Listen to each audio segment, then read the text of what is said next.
Welcome again to the Pastor Study. I'm Pastor Ray Bertolette, and I'm glad that you could join us today. Today we're going to take a look at Psalm 114. Now, Psalm 114 is a little short, but, there's some interesting things. When is the last time that you've watched floodwaters run when you walked up to them?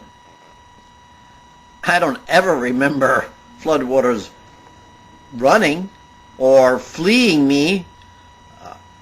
Yes, floodwater goes down, but only after a long period of time. After that rush of water comes in, and it goes back down, but it doesn't run. But the psalmist here is talking about when God delivered Israel from Egypt. And in that deliverance, he says that the sea looked and fled. Remember that moment of crossing the Red Sea, how God walled up the water so that the Israelites could go through on dry land. They listened to the command of God, God over all the powers of the universe. The Jordan River talks about when they went into the promised land. There too the water walled up. The mountains skipped like lambs, the hills like lambs. Man, just the excitement that the earth was feeling as God was taking his people to the promised land.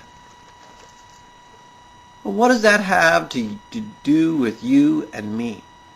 Well, if God has done that for Israel, and God has moved basically heaven and earth for the nation of Israel, because he cared for them, because he loved them, what has God done for you and me?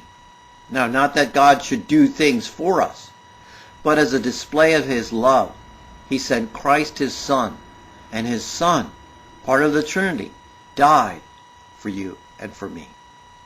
He took our place so that we could know God, so that we could understand who God was.